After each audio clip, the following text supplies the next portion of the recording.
नमस्कार, technical analysis course के इस 11th पार्ट में आपका स्वागत है। तो आज हम बात करने वाले हैं piercing pattern, dark cloud cover और काउंटर अटैक लाइंस के बारे में। ये सारे पैटर्न्स काफी इंटरेस्टिंग हैं। तो चलो वन बाय वन इन सभी को हम समझ लेते हैं। तो शुरुआत करेंगे पियर्सिंग पैटर्न से।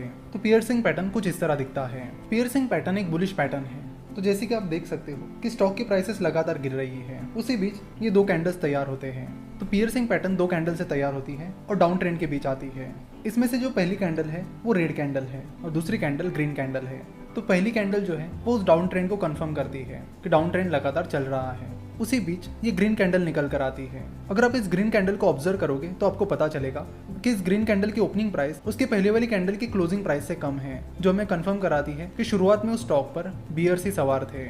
लेकिन बियर्स उस स्टॉक में मोमेंटम नहीं बना पाए और दिन के आखिर तक वो स्टॉक अपनी ओपनिंग प्राइस से काफी ऊपर जाकर क्लोज हुआ, जो कि बताता है कि बुल्स ने उस स्टॉक में एंट्री कर ली है।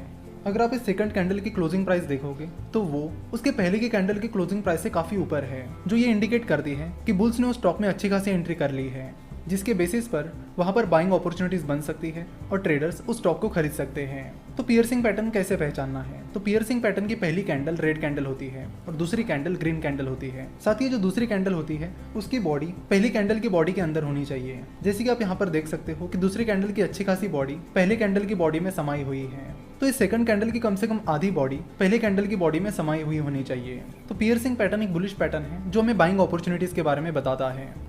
पियर्सिंग पैटर्न के बाद अब हम बात करेंगे डार्क क्लाउड कवर पैटर्न के बारे में। डार्क क्लाउड कवर पैटर्न कुछ इस तरह दिखता है, जो कि अपट्रेंड के दौरान आता है। तो डार्क क्लाउड कवर एक बियरिश पैटर्न है जो कि अपट्रेंड के दौरान आता है। तो जैसे कि आप यहाँ पर देख सकते हो कि शुरुआत में स्टॉक की प्राइसेस ऊपर जा रही हैं और लगातार नए नए हाईज तैयार हो रहे हैं। उसी बीच एक ग्रीन कैंडल आ जाती है जो हमें इंडिकेट करती है कि बुल ट्रेंड लगातार चल रहा है, और उसके बाद ये रेड कैंडल आती है। तो डार्क क्लाउड कवर पैटर्न में दो कैंडल्स होती है, पहली ग्रीन कैंडल और दूसरी रेड कैंडल। तो अगर आप रेड कैंडल की ओपनिंग प्राइस पर देखोगे तो रेड कैंडल की ओपनिंग प्राइस उसके पहले की कैंडल की ओपनिंग प्राइस से ऊपर थी, यानी शुरुआत में वो बता रही थी कि उस स्टॉक में बुल्स का रन जारी है। लेकिन फिर बुल्स उस मोमेंटम को बना ही नहीं रख पाए और दिन के आखिर तक शेयर प्राइस गिरते गिरते गिरते काफी नीचे आकर क्लोज हुई। अगर आप उस सेकंड कैंडल की क्लोजिंग प्राइस देखोगे तो सेकंड कैंडल की क्लोजिंग प्राइस उसके पहले की कैंडल की क्लोजिंग प्राइस से नीचे है, जो हमें बताता है कि उस स्टॉक में बियर्स ने एंट्री कर ली है। और फिर डार्क क्लाउड कवर हमें बताता है कि यहाँ से बियरिश ट्रेंड शुरू हो सकता है और ट्रेडर्स स्टॉक्स को शॉर्ट सेल कर सकते हैं। यानी डार्क क्लाउड कवर हमें शॉर्ट सेलिंग अपॉर्चुनिटीज के बारे में बताता है। तो जैसे कि आप यहाँ पर देख सकते हो कि इस दूसरी कैंडल की बॉडी पहले कैंडल की बॉडी में कवर हो गई है, और डार्क क्लाउड कवर का ये एक इंपॉर्टेंट क्राइटेरिया है कि दूसरे कैंडल की बॉडी पहले कैंडल की बॉडी में करीब 50% होनी चाहिए, यानी सेकंड कैंडल की करीब आधी बॉडी पहली कैंडल में होनी चाहिए। तो डार्क क्लाउड कवर के इस क्राइटेरिया को आप जरूर ध्यान में रखिए। पियर्सिंग पैटर्न और डार्क क्लाउड कवर के बाद अब हम बात करेंगे काउंटर अटैक लाइंस के बारे में।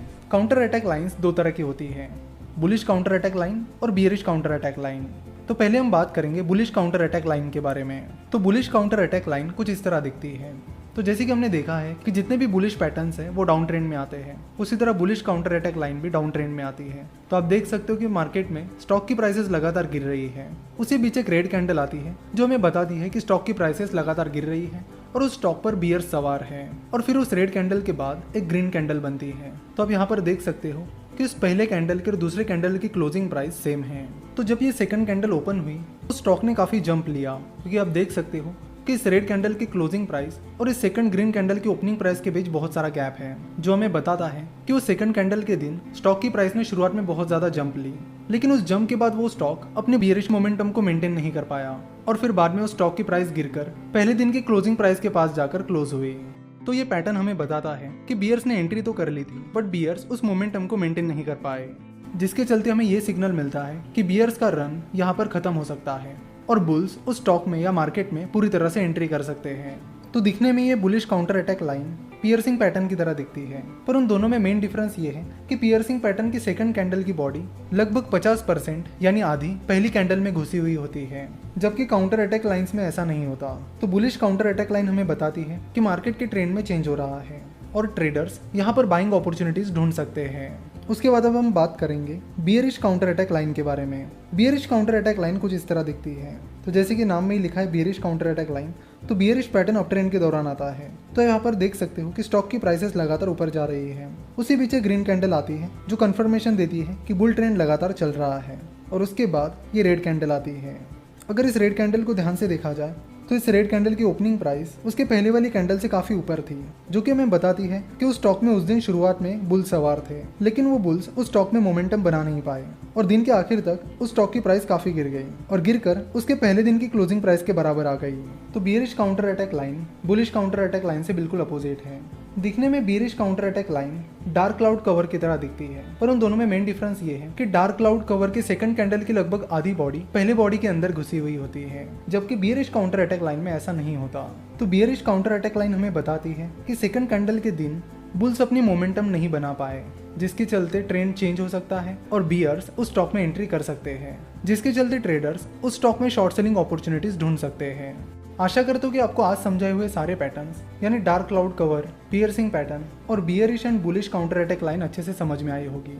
नेक्स्ट एपिसोड हमारा पैटर्न्स का आखिरी एपिसोड होगा, जिसके बाद हम आगे टेक्निकल एनालिसिस से जुड़ी और भी चीज़ों के बारे में बात करेंगे।